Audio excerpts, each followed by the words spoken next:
नमस्कार। आज हम बात करने वाले हैं एक ऐसी किताब की जो सिर्फ एक दस्तावेज नहीं है बल्कि दुनिया के सबसे बड़े लोकतंत्र की धड़कन है। जी हाँ, एक ऐसी किताब जो 1 अरब से भी ज्यादा लोगों के सपनों और उम्मीदों को एक धागे में पिरोती है। हम बात कर रहे हैं हमारे भारतीय संविधान की। संविधान की आत्मा, कुंजी और पहचान पत्र, ये कोई मामूली शब्द नहीं है। पता है ये किसके बारे में कहा गया है? ये कहा गया है हमारे संविधान की प्रस्तावना के बारे में, मतलब उसके इंट्रोडक्शन के बारे में। जरा सोचिए, सिर्फ एक लाइन में पूरे संविधान का सार, उसकी आत्मा को समेट दिया गया है। कमाल है ना? तो आज हम किन किन बातों पर गौर करेंगे। सबसे पहले हम संविधान की आत्मा को समझेंगे, फिर हम जानेंगे कि यह बना कैसे, इसकी पूरी कहानी। इसके बाद हम देखेंगे कि हमारा शासन कैसे काम करता है, नागरिकों के अधिकार क्या हैं, और आखिर में ये भी समझेंगे कि हमारा संविधान एक लिविंग यानी जीवंत दस्तावेज कैसे है। तो चलिए शुरू करते हैं पहले पड़ाव से, संविधान की आत्मा। यहां हम बात करेंगे प्रस्तावना की, मतलब उस विजन की जो हमारे पूरे संविधान को एक दिशा देता है। यह सिर्फ एक इंट्रोडक्शन नहीं है बल्कि हमारे देश का आईना है। तो ये जो प्रस्तावना है, ये असल में हमारे संविधान के मूल दर्शन और उसके लक्ष्यों को सामने रखती है।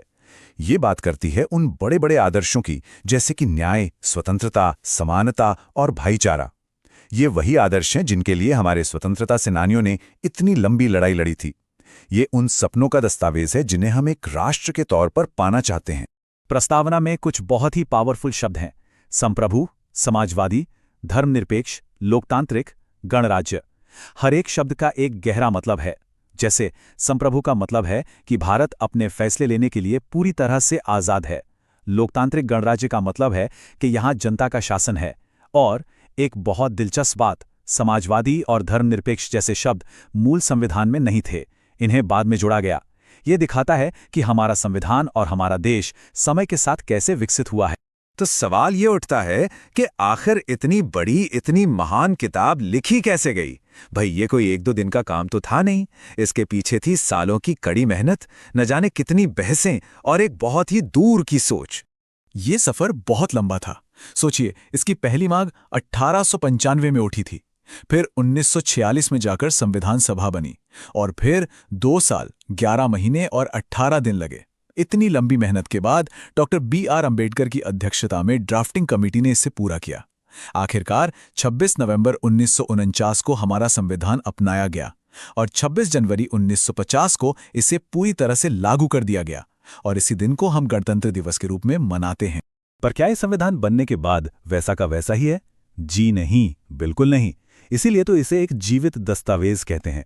जब ये बना था तब इसमें 395 अनुच्छेद और 8 अनुसूचियां थीं, और आज इसमें 448 से भी ज्यादा अनुच्छेद और 12 अनुसूचियां हैं। ये दिखाता है कि हमारा संविधान हमारी बदलती जरूरतों के हिसाब से खुद को ढालता रहा है। चलिए, अब जरा ये समझते हैं कि हमारा देश आखिर चलता कैसे है संविधान के हिसाब से। मतलब हम उन पिलर्स या स्तंभों को देखेंगे जिन पर हमारे देश की पूरी शासन व्यवस्था टिकी हुई है। हमारे यहाँ एक संघीय व्यवस्था है जिसे फेडरल सिस्टम कहते हैं। इसका सीधा सा मतलब है कि शक्तियों को केंद्र सरकार और राज्य सरकारों के बीच बांट दिया गया है। जैसे कुछ बड़े मुद्दे, मान लीजिए रक्षा या विदेश मामले, ये केंद्र सरकार देखती है। फिर पुलिस या पब्लिक हेल्थ जैसे मामले राज्यों के हाथों में हैं। और कुछ ऐसे भी विषय हैं जैसे शिक्षा, जिन पर केंद्र और राज्य दोनों मिलकर कानून बना सकते हैं।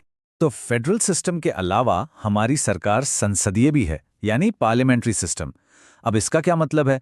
इसका मतलब ये कि देश के प्रमुख तो राष्ट्रपति होते हैं, लेकिन जो असली कार्यकारी शक्ति है वो प्रधानमंत्री और उनके मंत्रिमंडल के हाथ में होती है।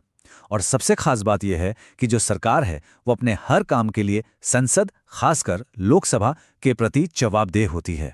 अब तक हमने सरकार और देश की संरचना की बात की, पर अब बात करते हैं उनकी जिनके लिए पूरा संविधान बना है, यानी हम, भारत के नागरिक।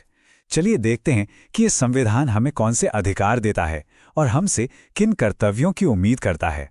हमारे संविधान का जो भाग 3 है वो है मौलिक अधिकारों के बारे में। इसे भारत का मैग्ना कार्टा भी कहा जाता है। ये वो बुनियादी अधिकार हैं जो हर नागरिक को दिए गए हैं, और ये सिर्फ खोखले वादे नहीं हैं, ये गारंटी हैं। मतलब अगर किसी के इन अधिकारों का हनन होता है तो वो सीधे कोर्ट जा सकता है। तो कुल मिलाकर ये 6 मौलिक अधिकार हैं। समानता का अधिकार, स्वतंत्रता का अधिकार, शोषण के खिलाफ अधिकार, धार्मिक स्वतंत्रता का अधिकार, सांस्कृतिक और शैक्षिक अधिकार और सबसे आखिर में संवैधानिक उपचारों का अधिकार। ये छठा अधिकार बहुत खास है क्योंकि यही बाकी सभी अधिकारों की रक्षा करने की गारंटी देता है। सच में यही हमारे लोकतंत्र की असली ताकत है। अच्छा, मौलिक अधिकारों के साथ साथ एक और चीज है राज्य के नीति निर्देशक सिद्धांत यानी डीपीएसपी। पर दोनों में एक बहुत बड़ा फर्क है। मौलिक अधिकार जो हैं वो कानूनी तौर पर लागू किए जा सकते हैं, आप उन्हें कोर्ट में जाकर मांग सकते हैं।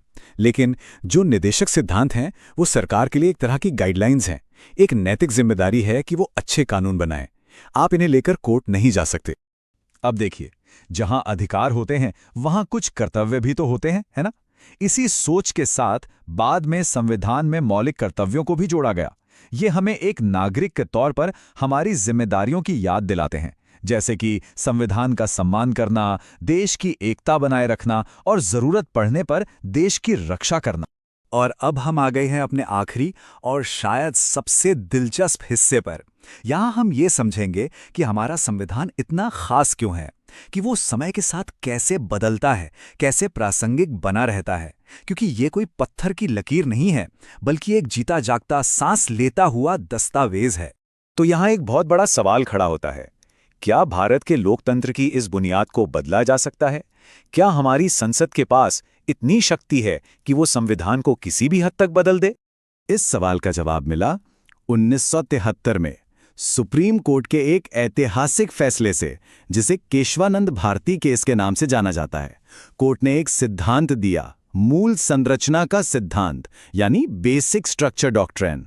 इसका मतलब सीधा सा है, संसद संविधान में संशोधन कर सकती है, बिल्कुल कर सकती है, लेकिन वो इसकी बुनियादी संरचना, इसकी आत्मा को नहीं बदल सकती। तो फिर ये मूल संरचना है क्या? इसमें वो चीजें आती हैं जो हमारे संविधान की पहचान है, जैसे संविधान ही सबसे ऊपर है, देश का धर्मनिरपेक्ष चरित्र, शक्तियों का बंटवारा, निष्पक्ष चुनाव और समानता का सिद्धांत। ये कुछ ऐसे पिलर्स हैं जिन्हें कोई भी सरकार संशोधन करके हटा नहीं सकती। 106 ये नंबर जानते हैं क्या है? जुलाई 2025 तक हमारे संविधान में 106 बार संशोधन यानी अमेंडमेंट्स किए जा चुके हैं। ये नंबर इस बात का सबसे बड़ा सबूत है कि हमारा संविधान कितना डायनामिक है और समय के साथ कदम से कदम मिलाकर चलने के लिए हमेशा तैयार रहता है। तो ये सारी बातें हमें एक आखिरी सवाल पे लाके छोड़ देती हैं। अगर हमारा संविधान वाकई एक जीवंत दस्तावेज है जो हमारे साथ साथ बढ़ रहा है, तो इसका भविष्य कैसा होगा? ये एक ऐसा सवाल है जिसका जवाब हम सब मिलकर और हमारी आने वाली पीढ़ियां देंगी। इस पर सोचिएगा जरूर।